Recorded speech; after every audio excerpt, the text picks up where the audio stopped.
Hello everyone. तो आज हम बात करेंगे कॉल्सबर्ग की मॉरल डेवलपमेंट थ्योरी की।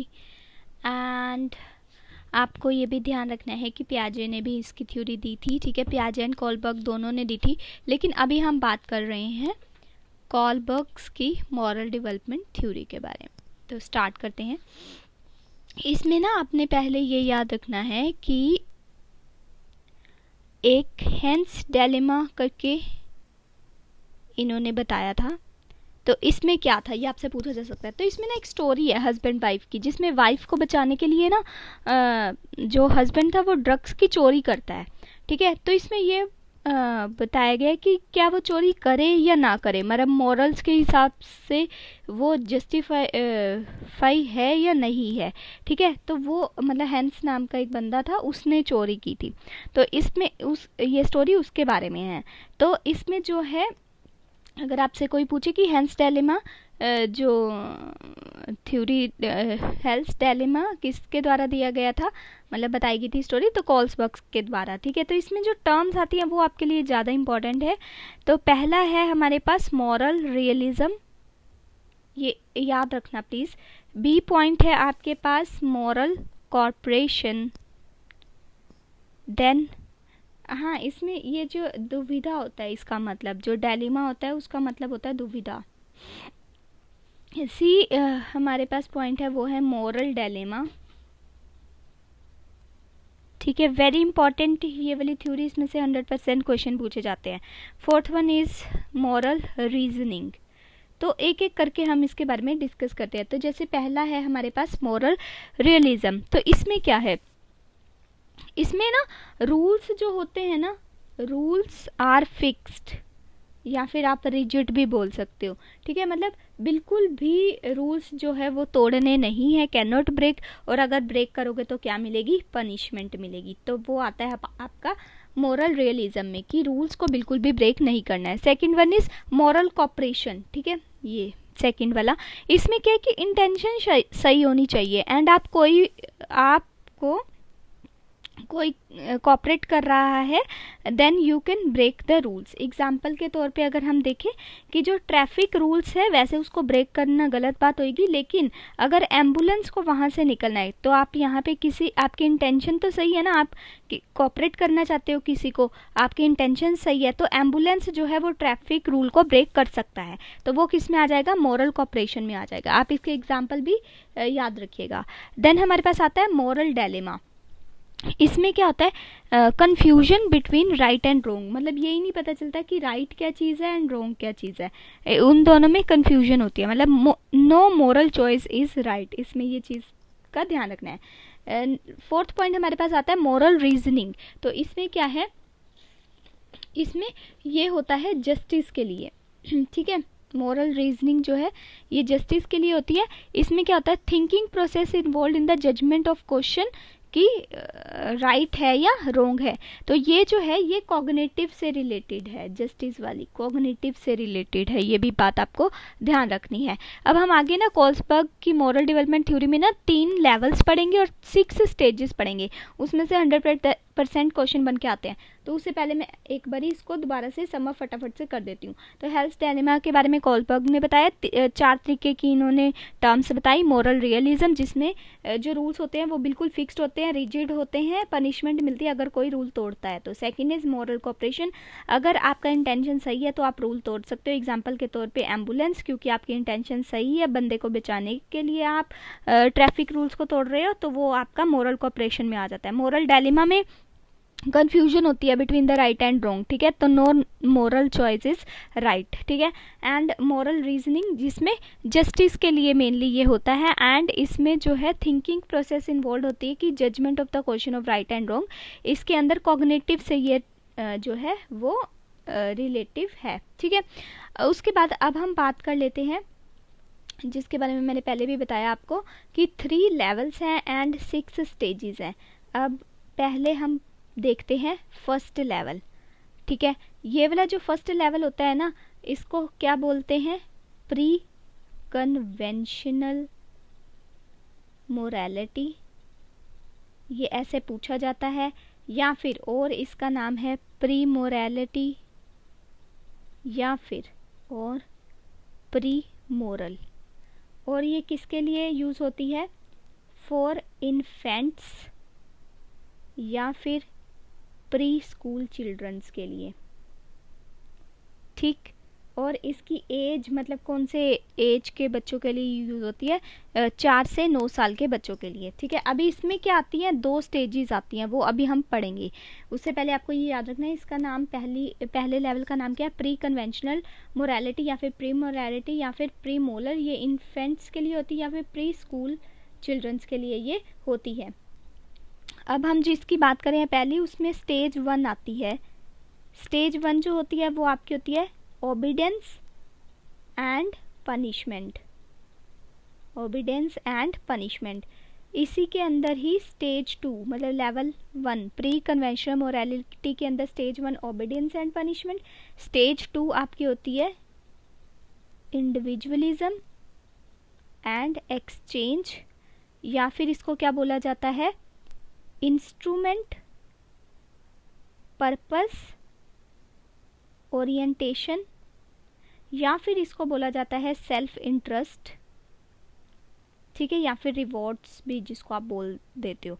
तो ये वाली जो स्टेज है ना, मतलब पहला जो लेवल आता है ये लोवेस्ट मोरल में आता है, ठीक है। It is the lowest moral and mostly ये किस में हमने अभी देखा? 4 से 9 साल के बच्चों के लिए मेनली ये चिल्ड्रंस में आता है, ठीक है। और जो स्टेज 2 है उसको टिट फॉर टैट वाली सिचुएशन भी बोला जाता है। ये भी आपसे पूछ लिया जाएगा कि टिट फॉर टैट वाली सिचुएशन किस में आती है, तो इंडिविजुअलिज्म एंड एक्सचेंज वाले पॉइंट में ये आपकी आएगी।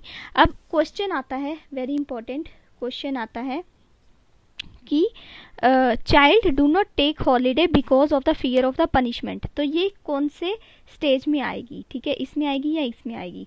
कि बच्चा जो है वो उसको डर है कि मेरी टीचर डांटेगी इसलिए वो छुट्टी नहीं लेता, तो वो किस में आएगा? ओबीडियंस एंड पनिशमेंट में आएगा या इंडिविजुअलिज्म एंड एक्सचेंज में? ऑब्वियसली कि उसको डर लग रहा है कि पनिशमेंट ना मिले, तो ओबीडियंस की वो कहना मान रहा है, और पनिशमेंट की उसको डर है कि अगर उसने छुट्टी ली तो को पनिशमेंट होगी। तो ये आपका स्टेज 1 में आ गया, ठीक है। नेक्स्ट क्वेश्चन है, if you do this for me then I will do that for you. अगर तुम मेरे लिए ये करोगे तो मैं आपके लिए वो करूँगा, मतलब जो भी हेल्प वगैरह। बच्चे ये बोलते हैं ना, अच्छा तुम मेरे लिए ये कर, मैं तेरे लिए ये करूँगा।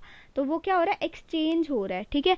टिट फॉर टैट वाली सिचुएशन आ रही है। तो इंडिविजुअलिज्म एंड एक्सचेंज ऑफ या फिर सेल्फ इंटरेस्ट उसमें दिख रहा है कि वो इसमें शो कर रहे हैं, ठीक है। आई थिंक ये वाली स्टेजेस दोनों स्टेजेस जो है वो आपको समझ में आ गई होंगी, और ये लेवल 1 हमारा यहाँ पे ख़त्म होता है।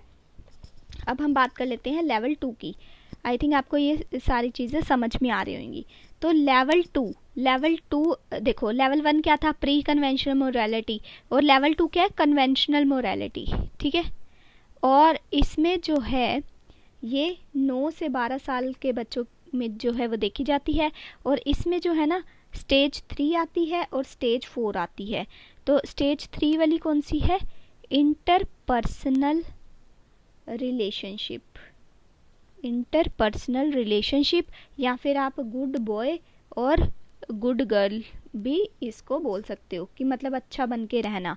एंड 4th स्टेज हमारी होती है अथॉरिटी वाली या फिर लॉ एंड ऑर्डर वाली, ठीक है।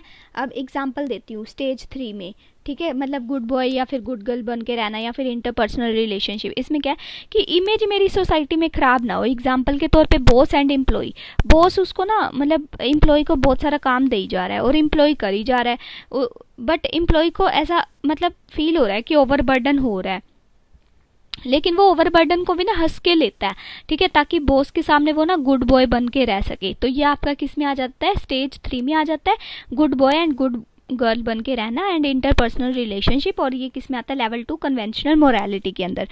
अब लॉ एंड ऑर्डर वाला एग्जाम्पल, इसमें तो आपको समझ में आ गई, एम्प्लॉय एंड बॉस वाला आप एग्जाम्पल ले सकते हो।